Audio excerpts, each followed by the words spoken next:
Superman 2025 by director James Gunn, the movie that will make you believe a dog can fly.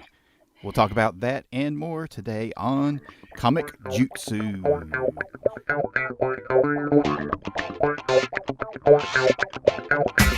Welcome back, friends. JT here with you, and I'm glad to be joined once again today by my good friend Super K, as we are going to talk to you about James Gunn's Superman 2025. As the poster says, it begins, or as some of you might believe, it is simply continuing, or it is reborn, if you prefer. Super K, welcome back, my man. I haven't had a chance to talk to you since we had that great discussion on Superman Day being every day. So I'm excited to talk to you about this latest entry in the Superman franchise. Oh, I'm absolutely looking forward to it. There's a lot to say about this movie, and it really was. It surprised me in a lot of ways, and so I'm happy to be here and happy to geek out about it. Well, thank you. Well, we shall dive right into the geeking for those of you that are here to get our review. Of course, this will be complete and totally filled with spoilers. This is one of those films, though, I think it's kind of hard to spoil. Like, even if you knew the plot beat by beat, you're still, if you have a heart, you're still gonna enjoy this movie. So I'll break it down simply. I like to cheat and use the IMDb log line, which is always also a good way to good practice for our creators out there that need to boil their stories down into a simple narrative thread. Look at the IMDb, see how they break down classic films. Superman must reconcile his alien Kryptonian heritage with his human upbringing as reporter Clark Kent. As the embodiment of truth, justice, and the human way, he soon finds himself in a world that views these as old-fashioned. That has absolutely nothing to do with the plot.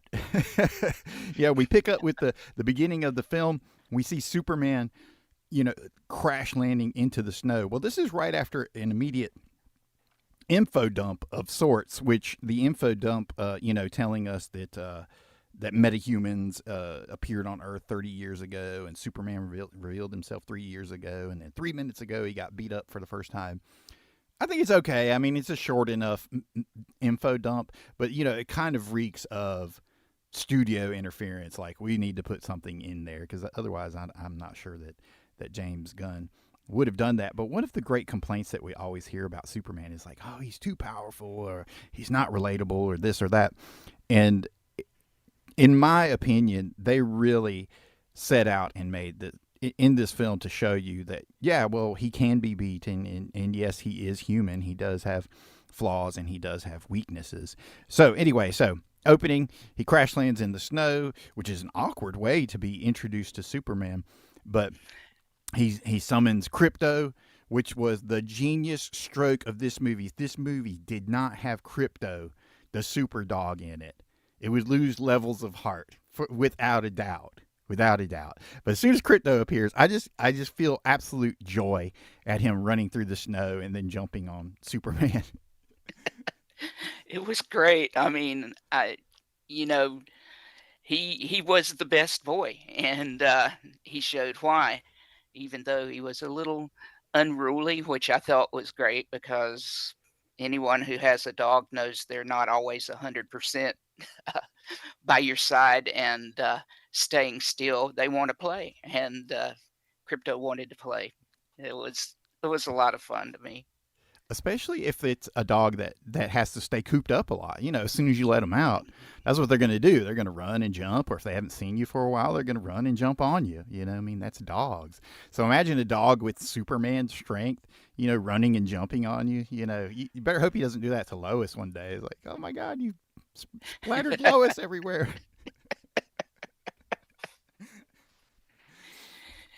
Yeah. Later in the movie, we do get to see what he can definitely do to a human. So That is true. That is very true.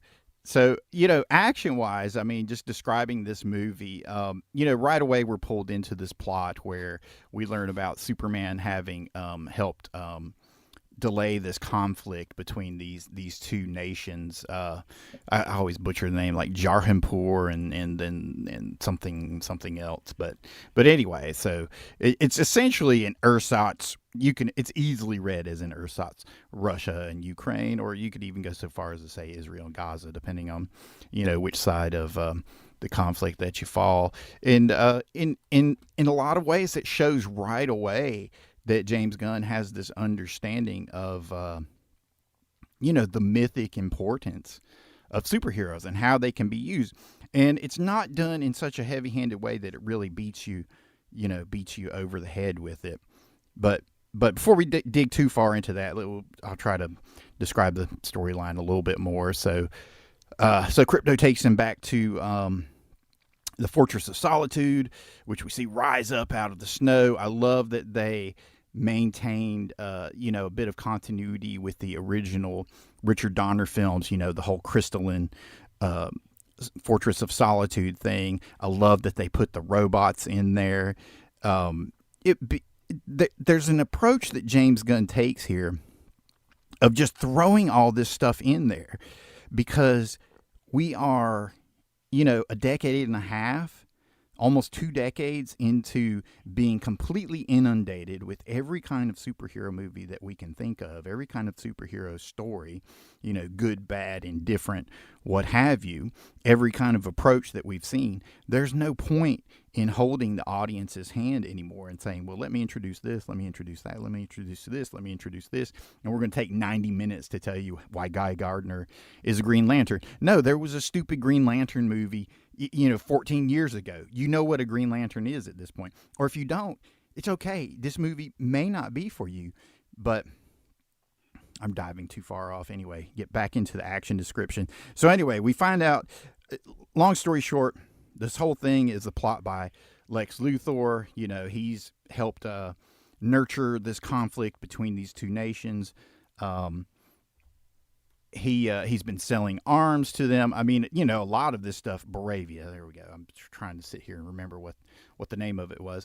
So he's been selling weapons to Boravia for years. I mean, this is, this smacks of, what was it, the Iran-Contras, where we were selling, arms. I mean, it's basically what we do here in America, which, it's interesting that they changed the tagline and they changed it to Truth, Justice, and the Human Way rather than Truth, Justice, and the American Way.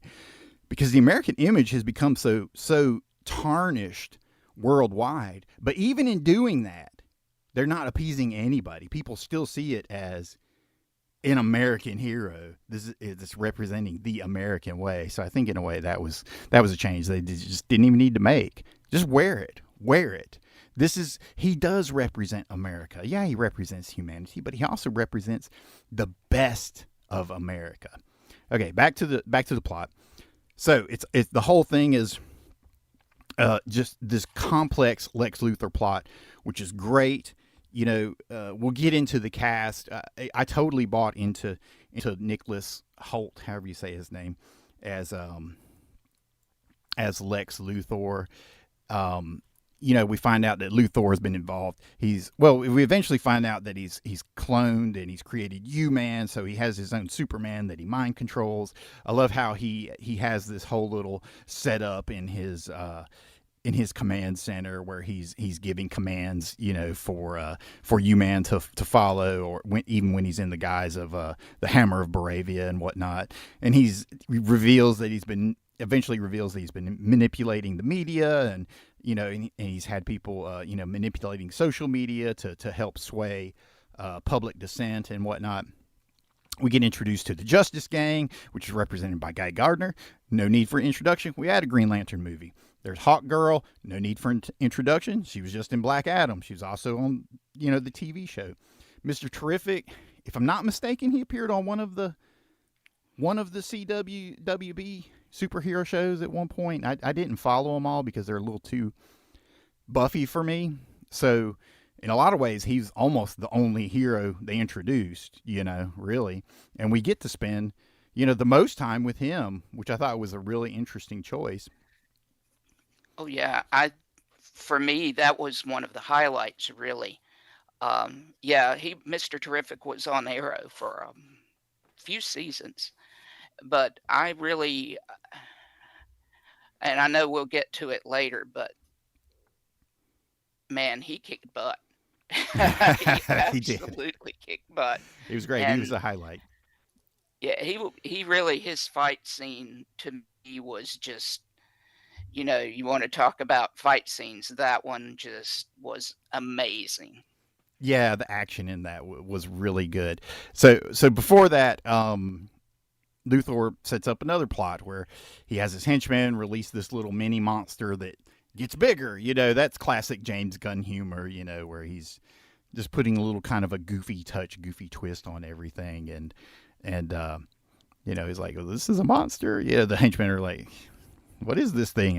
And Otis says, "It'll get bigger." I love that they had an Otis in there. I love that there are so many nods to what has come before, but it's not necessary. You don't need to know any of that. You don't need to catch a single illusion. No references, no member berries, none of that. It's not a movie that thrives on that. It's a movie that thrives on its own beating heart. So anyway, so Superman is dealing with all this, and he can kind of see that that that public opinion is starting to sway against him. Oh, I passed up when they introduce his parents and the recording when they first take him into the Fortress of Solitude, which was an interesting way to set up to remind us that he gets his power from the sun. They just show you that right away where the robots help him. They put him on that little focus machine, which actually reminded me of the claw machine that Doom had created to steal Galactus's power in Secret Wars. But anyway, so they repower him, but they also talk about, he has this recording from his parents. It's all that he has from his Kryptonian parents, and it makes him feel good, that kind of thing. And that helps set up, that whole emotional undercurrent of what, of Superman, of what he's dealing with, and what he goes through, and what he winds up accepting about himself by the film's end. So then we're introduced to Clark Kent. He goes to his job at the Daily Planet. We meet Lois Lane. Again, fantastic casting. I mean, just across the board. Rachel Bosnahan. I mean, where did they get her? She was like a clone of Margot Kidder almost. I was like, wow, this feels so much like Margot Kidder, but it wasn't. Just very briefly. Superman Returns really tried to throw a lot of callbacks to those Donner films, right? And in some ways, that was kind of the downfall of it. But in this, it's like there are those nods in there, but they're not afraid to be their own, to make their own interpretations. They really, David Cornsweet as Superman and Clark Kent, you can see that he's drawing inspiration from the classic Christopher Reeve portrayal as Clark Kent and Superman. But at the same time, he's making it his own. You don't feel that he's doing Christopher Reeve as Superman, which was kind of what we got with Brandon Routh as Superman Returns. But the way that James Gunn just attacks this and just throws everything in there unapologetically, it's a film that is both simultaneously made for us, the experienced, seasoned comic book fans. It's made for the new generation of comic book fans that have been devouring this stuff for the past 10, 15 years. I mean, they call themselves stans. They call themselves unhinged, mentally unstable fans of this stuff. And that's what they want to base their identity on, and they've been devouring every aspect of this, making it some sort of like tribal allegiance where you have to obey this or that. I mean, people are mad. It's not even Marvel versus DC anymore. Now it's Man of Steel versus Superman. I mean, there's infighting in the tribes even. The whole thing is insane. But anyway, so I love the little interplay early on because there's a lot of things where little glances and subtleties of the interaction between Lois Lane and Clark Kent, where you're like, oh, she's starting to figure out he's Clark Kent, because you don't, that Clark Kent is Superman, because you don't know their relationship right away, with their little interplay. And then it's revealed when they're in the apartment together that, yeah, they are, in fact, already in the relationship stage. It was all a ruse just to keep people from knowing, and they played it really well. Uh, you know, one of the things that I thought was tremendous about the movie was that they gave them a chance for their characters to really breathe, and their interactions were completely and totally natural. And then you get to the scene in the apartment where you find out they've been seeing each other for a while. And that whole scene really and truly is the crux to me of where the movie falls. It's that fulcrum that holds the movie together because you see what he is going through being Superman and the line he has to walk and the um,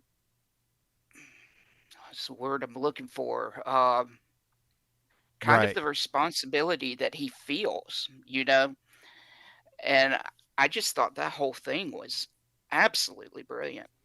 It was great because it brings us up to where we are in the modern age. Okay, one thing people don't understand is the whole Zack Snyder cycle repeated the errors of comic books after the release of The Dark Knight Returns and The Watchmen, in that they thought the only way to make comic books not for kids was to make them mature and brutal and dark. And Zack Snyder just, he totally fed into that. And this conversation of, well, I stopped a war, Lois. I saved people. It's reminding people that there's a simplicity and a purity of purpose of what he's trying to do as a good person who has these abilities and feels that because he has these, because with great power comes something, he goes out and does these actions. He goes out and does what he feels needs to be done to help people. And I love how he helps and saves people through the entire movie. But getting back to that interview, so Lois just grills him right away, which is just a great scene for Lois too. But it right away, it moves it up to and right past, the whole Dark Age tropes and the whole redundant Dark Age that Zack Snyder had sunk this entire franchise into. And it moved it right past it, by saying, well, let's have a conversation about it, and she challenges him, well, did you talk to the Secretary of Defense? Did you talk to did you do this? You just flew over there and threatened them. You tortured them. You did this. You did that. And I love how he just gets so frustrated. He's like, stop. He's trying to stop the recording. He's like, which button, Just great little human beats and little human moments. And the one that cracks me up is when she talks about the hashtag. She's like, well, public opinion has been swaying against you. Have you seen some of these hashtags? I forget what they all are. And then she gets to super shit. And he goes, super shit, Lois, that one bothers me. that just absolutely cracks me up. Not because, and I buy it because, not because you think Clark or Superman or Kal-El is sitting there scrolling social media, going, what are people saying about me today? Did I get likes on my story?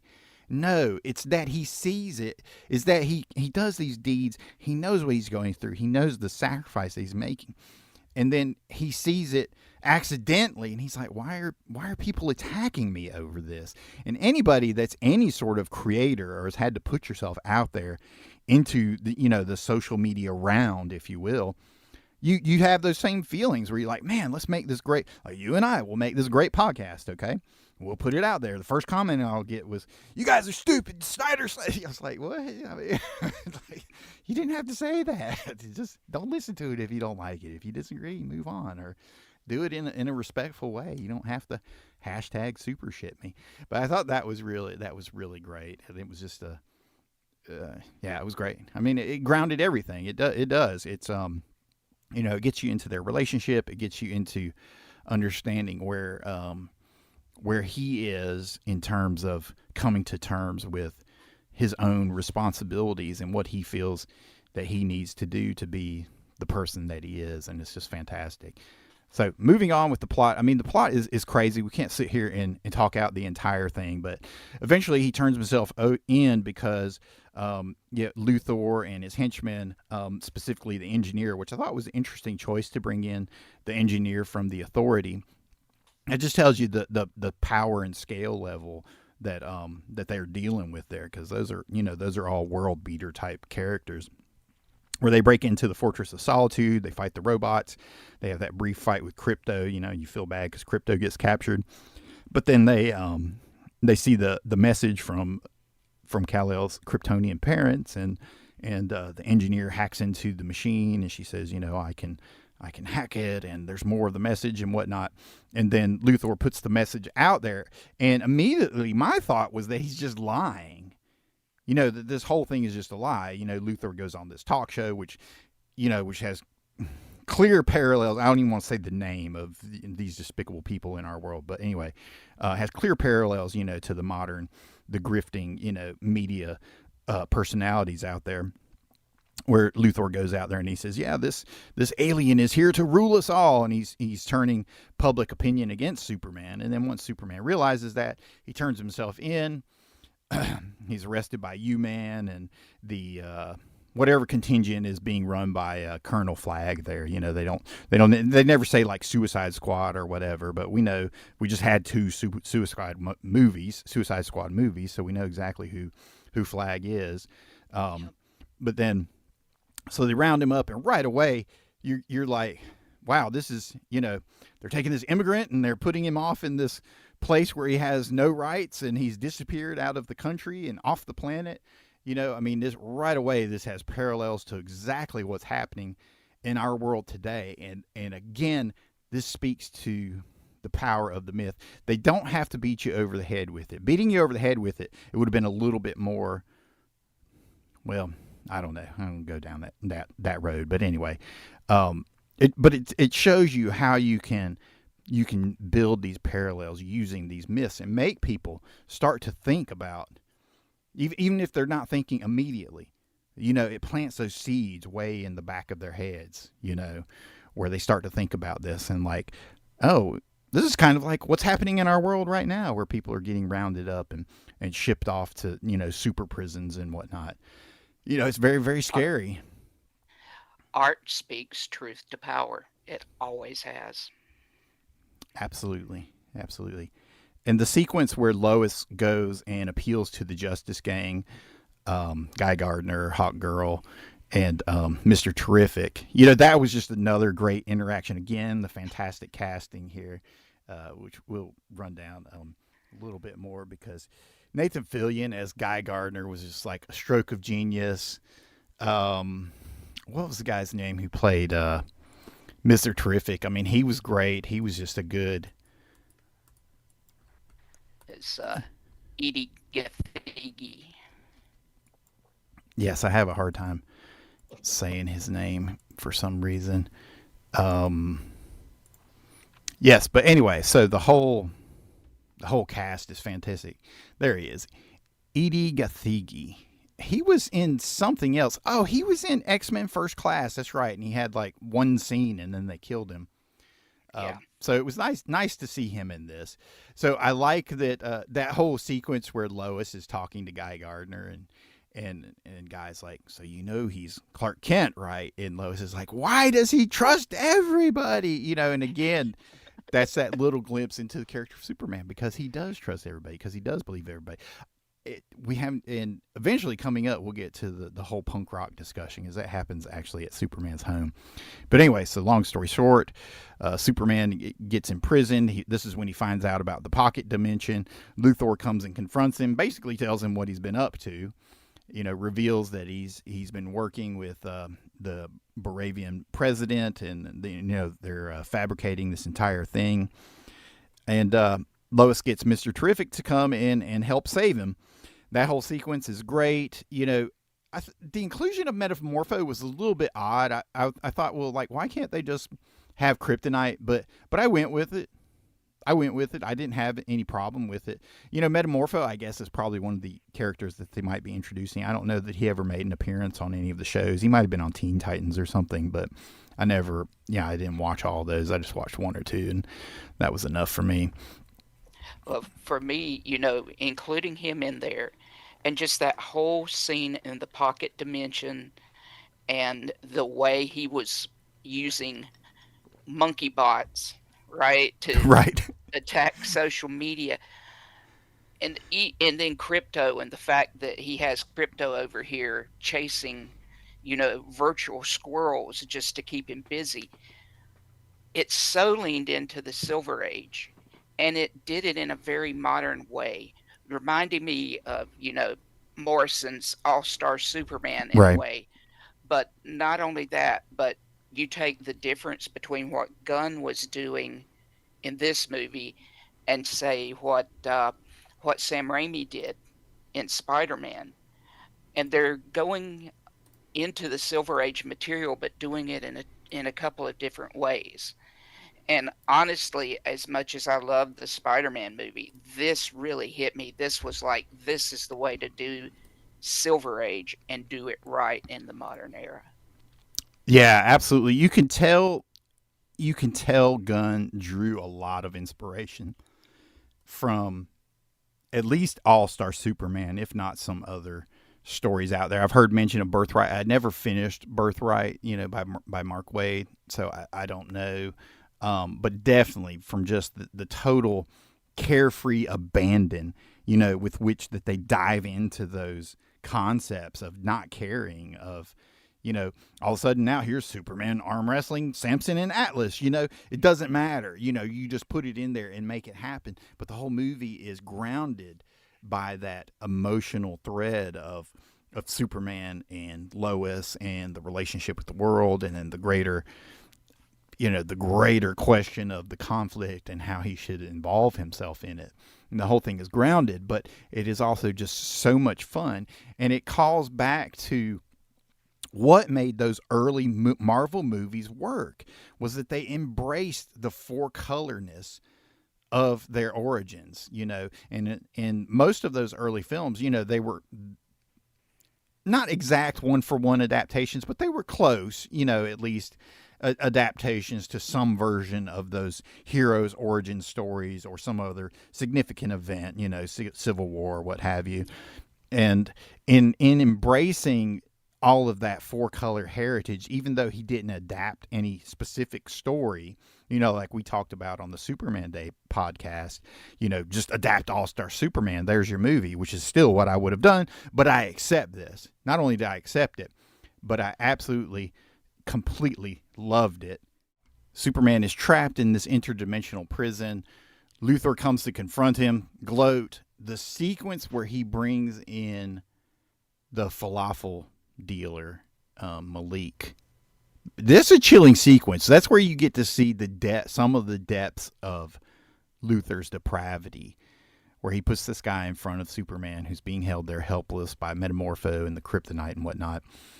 And, he's making him play Russian roulette and asking him questions. And then, boom, on the second one, he shoots this guy. I mean, it's like, it was a chilling sequence. And then every time something like that happens and you see the cost of human life through this entire film, you see Superman respond to it. You see the pain that it causes him, and it continues to humanize him.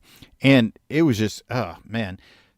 Initially, Nicholas Hoult, I was kind of like, he looks like Luthor, okay, but the voice, I don't know. I just kind of imagine him as a little bit deeper. But by then, I'm just like, he's the ruthless Luthor. I mean, this is incredible.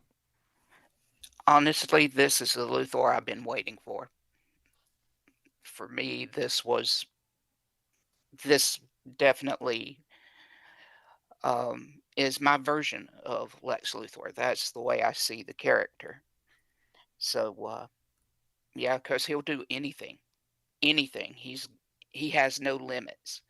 He has nothing that he won't do to get what he wants. Yeah, and this was, it moved Luthor past all of these comedic portrayals, or I don't know. I don't even know how to refer to the Snyder version. I'd have a whole memory hole where that whole thing is. Anyway, but this really just righted the ship, definitely with the portrayal of Luthor. I mean, he's so sinister, and you can see that he steps ahead of everything. The entire thing is a chess game to him, which is one reason why I kept thinking, well, Luthor is the one saying that this message from Krypton is saying that Superman was sent here to rule us. So I didn't believe it. I was waiting for it to be revealed as, no, it's been changed. No, it's a lie. I made the mistake of watching James Gunn interview, and he said, why does everybody keep thinking it's not real? Luthor said it was real. Mr. Terrific said the message was real, so on and so forth. Well, unfortunately, James, we're in the middle of an era where we cannot trust the media. Our media is being manipulated, coerced, threatened. We're being fed lies on a daily basis. So, of course, in our entertainment, we're expecting to see kind of the same thing, where things that are presented to us as truths are, in fact, later revealed to be as complete fabrications. But he says that that wasn't the case. I liked it initially when I came out of it before I saw that interview with Gunn. I liked thinking that maybe it goes both ways. Maybe we don't know. Maybe they did send him with this message, say, rule over the planet, take your wives, and maybe they didn't. I liked thinking that it could have gone both ways.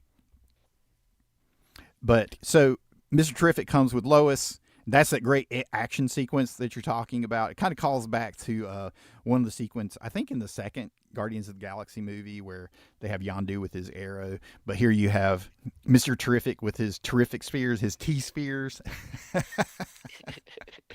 Your little circles, those are spheres. Circles are flat. These are round. That was just great. He was a great character. And I'm telling you how great he was, because I have friends that are not into superhero films.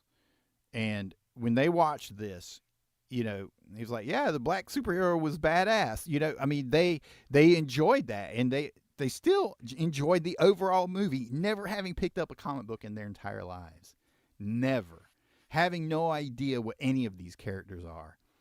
But there was enough touchstones through these various characters. And, of course, that strong emotional thread running through Clark, Superman, Lois, his family, all the way through, that makes it a movie, not just for us, but for everyone.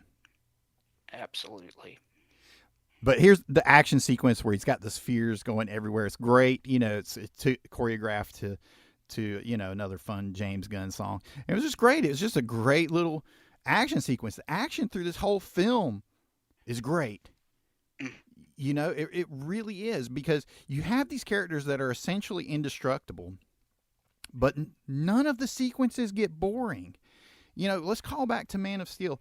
I thought Man of Steel had so much promise. Okay, it made some errors that I thought sunk it, and then of course the follow-ups to it were horrible. They were absolutely horrific. Yeah. But the action in it, it's the whole end of the last hour of the movie is like nonstop action. But when you watch it, it's action that rings hollow. You're just like, these guys just keep hitting each other. Nobody can hurt each other. Nothing is happening. The whole you could cut out 40 minutes of the fight and still have the exact same fight. But the action and choreography in this is so much more entertaining and engaging. Well, I think one thing, and it just occurred to me listening to you talk about that, is the difference between the fight or the action with Mr. Terrific versus the action with Superman. With Mr. Terrific, you're seeing this action from Lois's eyes as she's watching all this, right? So Lois is like, wow, impressed. I never thought he could do all that. You see that in her eyes. With the action with Superman, you are seeing it through Superman's eyes. You're feeling it the way he's feeling it. And that keeps the action from becoming monotonous, because you're seeing it two different ways. And that really impresses me when I consider that. Yeah, that's a great point. I haven't even thought about that. But as you're describing it, yeah, I remember, because they keep having this sequence where they're cutting between, just Lois's reaction to everything happening and the way Mr. Terrific is, dispatching these raptors and these nondescript, flunkies and whatnot. And it was just so much fun. So they make their way into this camp. They open the pocket dimension. Mr. Terrific explains the pocket dimension. He also helps foreshadow the potential dangers of doing this. This is why you don't create a black hole. This is why you don't create a pocket dimension, because these things can go wrong. which, by the way, we're also living on the edge of in our own world here one day. So it's another very topical thread that is woven into this film. Um, so Superman eventually convinces Metamorpho to stop with the kryptonite. Metamorpho helps re-energize him somehow by generating something like sunlight, kind of powers him up a little bit. They're able to break free. They save Krypto, and they race out of the pocket dimension after a very tense battle with the Raptors and whatnot. I mean, there are so many, just original sequences in this. I mean, that whole battle where they're fighting over this proton river, I mean, that's so ingenious, and it just gives it a different look, in terms of, because when you have fights, and even whether it's in film or, when we're writing a story or a comic book or what have you, you change it up. And it goes all the way back to the pulp traditions. One time you have a box 'em up, you have fisticuffs, right?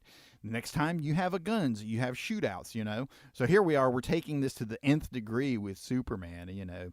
Now we've gone from super punch outs to battle in a proton river, that kind of thing, and it constantly changes it up and alters the environment, and just takes advantage of the entire. Just having these metahumans at your disposal in these stories. And all the while, let's not forget, he's saving a baby. Yep, while saving a baby. A baby which is never explained, which is fine. I don't mind that as being, because you get the basic thread of it, of here's this little mutant baby. Apparently he has a connection to Metamorpho. Metamorpho wants him to be saved. That's all you need to know. That's it. That's all you need to know. We haven't mentioned Jimmy Olsen. The guy who plays him is one of the sons on the Righteous Gemstones. What is his name? They've made the IMDb just like impenetrable to navigate nowadays. It's so hard to. Skylar Gisondo. Yeah. And he was great. He was a great Jimmy Olsen. I thought it was.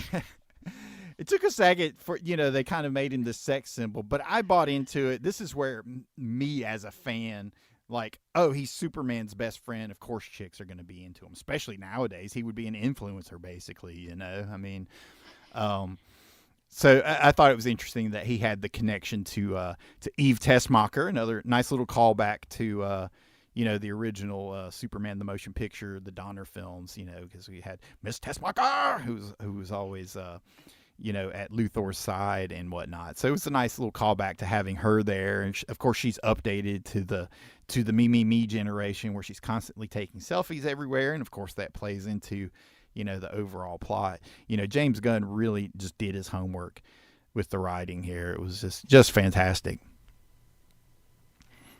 Yeah, and honestly, seeing how, Jimmy has been played as stupid for so long, or just, gee golly, Mr. Kent, can you do this or that? To see him as Jimmy the Rizmaster was just fantastic. Very much so. Good point. Of course, after the escape, this leads us up to, the grand finale, which is where Luthor intentionally overloads his pocket dimension, his portals, and causes an interspatial rift, where time and space itself is tearing itself apart, and it's heading right into Metropolis. They spend time showing the whole city being abandoned, and sets us up for the big giant battle at the end involving the Engineer and Ultraman. And again, all the action is just fantastic. You have the reveal of Ultraman being Superman clone, i.e. Bizarro, so they introduce Bizarro right into this, and you have the whole battle. And another little thing is the sequence where they're evacuating Metropolis, and it shows people helping each other, and it shows the few things that they're able to take, what really matters to people. And you have the lady with the turtles and whatnot. It's like, out of everything that she has, this was the one thing she would want to take. If it was me, I would have I would have a carrier with my cats in it, and probably my All-Star Superman Absolute Edition under my other arm. That would be about it. Yep. So absolutely fantastic stuff. I mean, the battle all the way up to the end is tremendous. Yet throwing back to the casting in this is great. Everybody has chemistry. I mean, you believe the relationship between Clark and Lois. You believe the relationship between Superman and Lois. Even Bradley Cooper as Jor-El. I love that. Um, just everything. Nicholas Hoult as Lex Luthor was tremendous. I love that they had in Otis in there. You know, that's another nod to the classic Donner Superman the motion picture. You know, Otisburg. Great sequence. And there's another nod to Otisburg in there when they reveal all the selfies that Jimmy had been sent from Eve, you know, and they zoom in on Jarhinpur and how it's been divided up into like New Baravia and Luthoria, you know, so that calls back to Luthor's initial, you know, land stealing plots of the original Superman the motion picture. But there's just so much to. I mean, we could easily go on for another hour just talking about the end of this film. But you know, the cast has to be mentioned. I think the direction has to be mentioned. James Gunn, this is his best film. This is his greatest work. I mean, it really stands up there. He knows how to work his characters. He knows how to frame the action. He knows how to frame Superman to make him both relatable, human, and at times mythic, like he's supposed to be. Like when he stops that building from from crashing on the people on the bridge when in the finale. And he looks over to make sure the lady can drive away and whatnot, and then they see him, you know, flying up through the dust. I mean, he's rising like an angel almost. But the movie doesn't rely on, you know, heavy-handed, you know, Christ metaphors, so to speak, which is something that's really been prevalent in the past 2 decades. I mean, yeah, Superman Returns is nothing but that, you know. And then of course they leaned into it for the Snyder stuff. But the action is tremendous. The music is great. I loved how they had. One of my friends said I would have liked to have heard more of it, but you know they had those musical cues that called back to the classic John Williams score. And I've heard some people even complain about this, but it's like, why are you complaining? That's the Superman music. Point out another Superman theme that's Superman. You know, what's the Lone Ranger without what's the name of that? It's not Flight of the Bumblebee. That's the Green Lantern. But anyway, they both have their own. Overture. Yes, thank you. The William Tell Overture. What's the Lone Ranger without the William Tell Overture? You go through that whole Legend of the Lone Ranger movie, and you wait for that moment at the end. When he comes riding out finally at the end with his mask and his horse and his guns, you know, now it's the Lone Ranger, and you get those little musical cues to that John Williams theme, that Superman theme, man. And if you were there, you know, when those movies came out, those really, really touch you. But you don't have to be. You don't have to be. As it is, it's still just an uplifting piece of music. And then you have it supplemented with you know, James Gunn's own things throughout. Like they have that fun little whale song or whatever it is when Mr. Terrific is fighting. And then, of course, Lois and Clark have that conversation when he's recovering. I skipped over that in the description, but I'm not trying to do like a beat-by-beat breakdown of the entire film, but it is worth noting that he has to recover after he escapes from the pocket dimension. So he goes home to see Ma and Pa Kent, which I thought was just tremendous, you know. I've seen some things where people were complaining. They're like, they were made stupid. It's like, no, they're not. They're just simple people. Everybody, I mean, we living in the South, we have family members like that. They're not stupid. My dad's an engineer. He's an electrical engineer. He's not stupid, but he's just like that when it comes to talking on the phone. He's one of those guys that if you Zoom with him, his head's at the very bottom, and there's this big, huge negative space over top of him. He doesn't know how to frame anything. You know, he doesn't care. You know, so when they show Ma Kent, you know, leaning over and yelling into the phone, "Good to see you, Clark." You know, I mean, it's not that they're stupid. It's just a different generation that's not as comfortable with it. It's just folks being folks, which is great. I mean, I love the bit where he had to go out and she was like, you know, I've got your shoes cleaned up for you. Yeah. You know, it was great.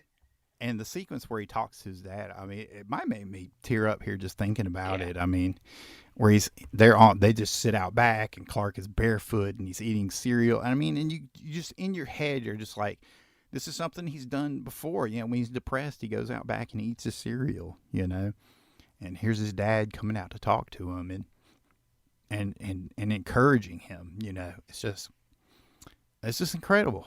It's just incredible. Absolutely.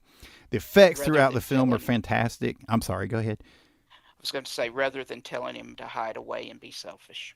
Yes, yeah. And I had to get that in there because that always bothered me. That was one of the Side things that film. tanked. That's one of the things that tanked Man of Steel for me too. It made absolutely no sense. Made no sense whatsoever. So it was great to see that how his family helped instill these values in him. And then we see that play out by the end. That whole sequence at the end. Oh God. It uplifts me. Where Mm-hmm.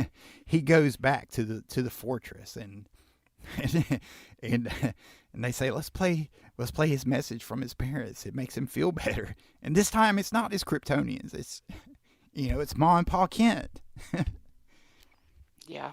And that just was one of the great moments of a movie full of great moments. And that really just brought everything home. You know, it's about, you know, what is family really, and just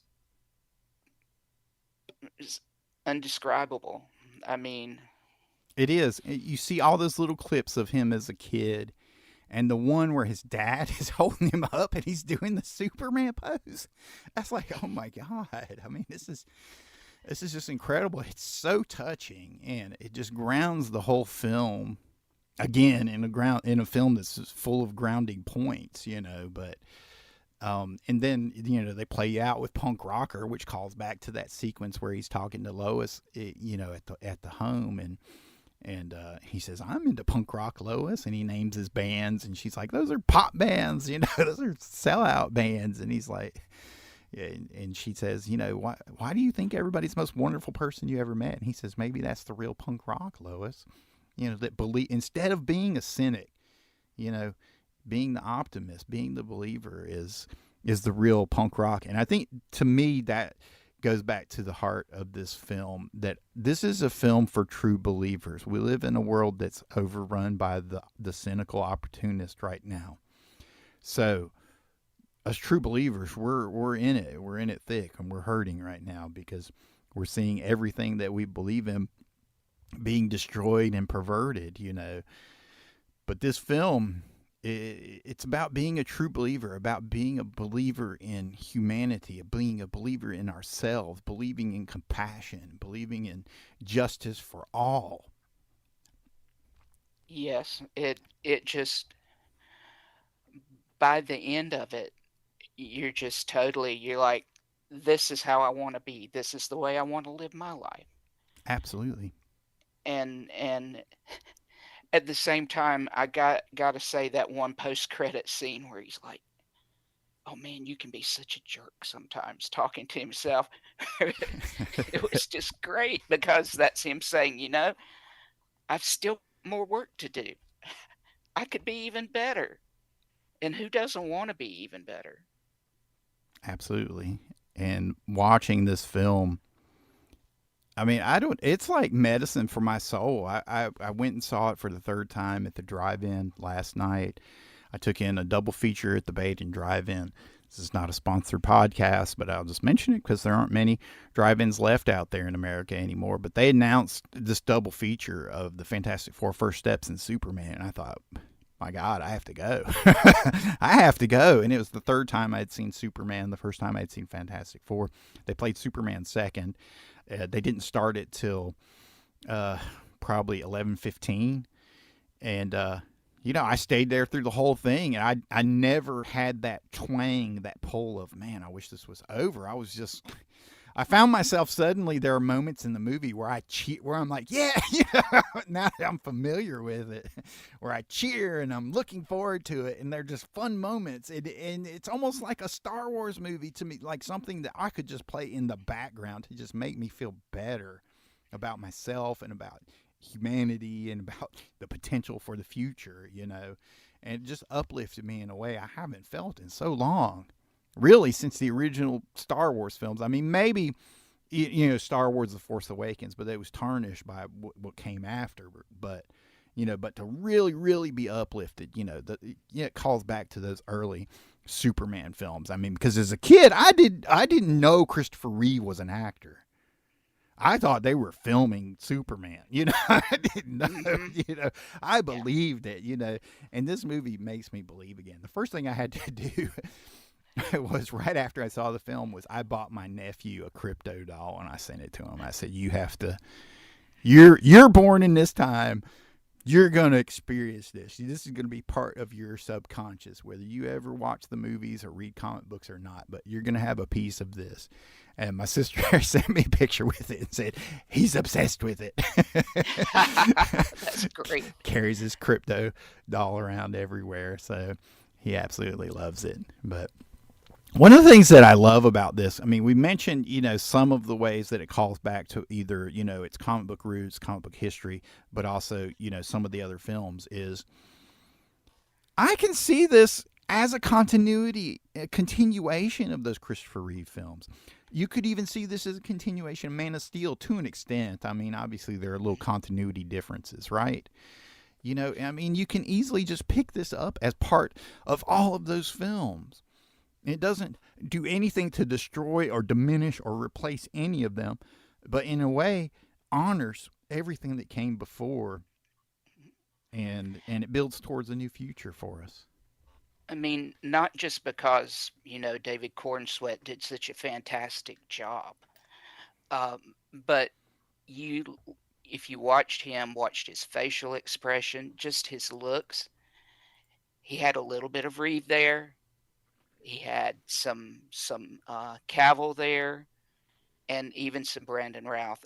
It just all combined that you know, visually it was a continuity really.